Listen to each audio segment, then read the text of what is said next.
Bonjour tout le monde et merci beaucoup monsieur le directeur d'Amnesty International et bonjour à mon cher confrère maître Patrick Cabot,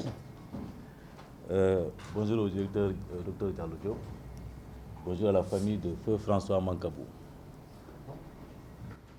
Je vais entrer dans le même sillon que mon confrère maître Cabou pour dire simplement, sans aborder le fond du dossier, le décès de feu François Mancabou, qui a créé beaucoup d'émoi, mais qui en droit constitue un trouble à l'ordre public, devait, comme l'on devait s'y attendre, eh bien, amener le procureur à prendre des mesures rapides, idoines, pour non seulement faire cesser le trouble, à travers l'ouverture d'une enquête indépendante et impartiale, au fin d'identifier le ou les auteurs de ce qui est arrivé à François Mancabou, mais encore, devait faire preuve de compassion à l'égard de la famille de feu François Mancabou. Et ce sont des attentes légitimes que la société devait attendre du procureur de la République, qui, comme on le dit chez nous, est l'avocat de la société. C'est l'attitude à laquelle s'attendait la famille de feu François Mancabou, qui, il faut le dire, jusqu'à présent, n'a pas été reçu par le procureur de la République, puisque dans cette histoire, ou dans cette affaire, ou dans ce drame, c'est cette famille-là qui est victime. Le procureur, avocat de la société, ne l'a jamais reçu. Le procureur, avocat de la société, n'a jamais appelé aucun des membres de la famille de feu François Mancabou. Mais pire encore, le procureur n'a jamais daigné répondre à un quelconque courrier que les conseils de la famille de feu François Mancabou lui ont adressé. Et d'ailleurs, on l'avait déjà dit en son temps, lorsque la première autopsie a été réalisée à l'insu et des membres de la famille de François Mancabou, mais également à l'insu des avocats de la famille de feu François Mancabou. Ce qui est, dans le cadre d'un état de droit, inacceptable. Aujourd'hui, il n'est pas acceptable que la famille d'une victime ne soit pas informée des déplacements du corps, n'est-ce pas, de son membre.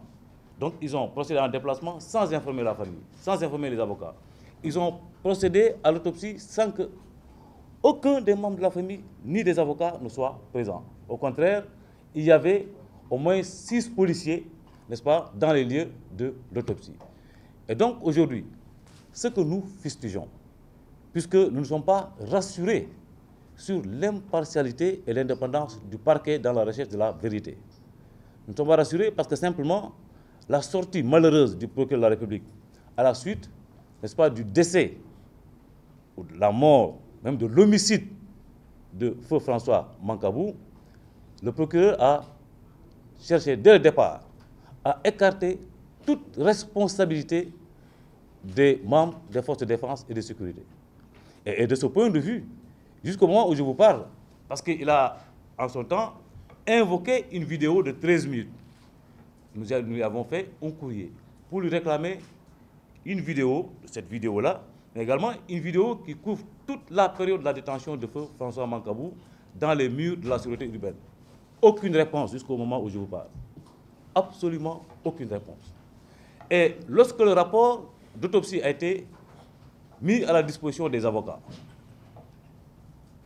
non pas par le procureur de la République, comme cela devait se faire dans le cadre d'une courtoisie judiciaire, mais le rapport que nous avons reçu des médecins eux-mêmes qui avaient procédé à ce travail. Le procureur, lorsqu'on lui a demandé une expertise complémentaire, n'a pas agi vite. parce que c'est seulement hier, et certainement le docteur Diallo Diop, hier ou avant-hier, va y revenir, que cette autopsie a été pratiquée.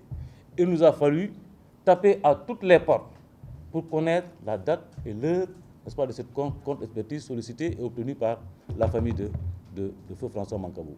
Pour dire simplement, le procureur s'est installé dans une position de prise à partie. C'est mon avis personnel et je l'assume, puisqu'il n'a en aucun moment impliqué la famille et les avocats de cette dernière. Donc aujourd'hui, le temps que cela a pris entre la demande de contre-expertise ou d'expertise complémentaire et sa réalisation, semble-t-il, peut avoir des effets sur le résultat, n'est-ce pas, de l'examen des prélèvements effectués. Bon, je ne suis pas spécialiste en la matière, Dr Diallo Diop pourra éventuellement y revenir. Mais en tout état de cause, ce qu'il faut relever, jusqu'au moment où je vous parle, nous ne sommes pas rassurés sur la volonté du procureur de la République de chercher à connaître les personnes qui ont été à l'origine de la mort de François Mancabou.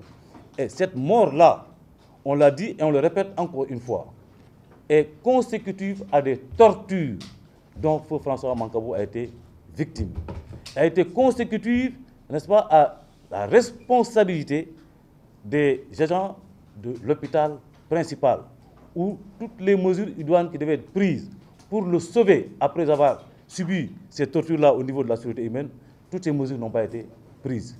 Donc aujourd'hui, eh bien, mon confrère l'a dit tout à l'heure, on va engager la responsabilité de toutes ces personnes-là qui sont impliquées dans la mort de feu François Mancabou.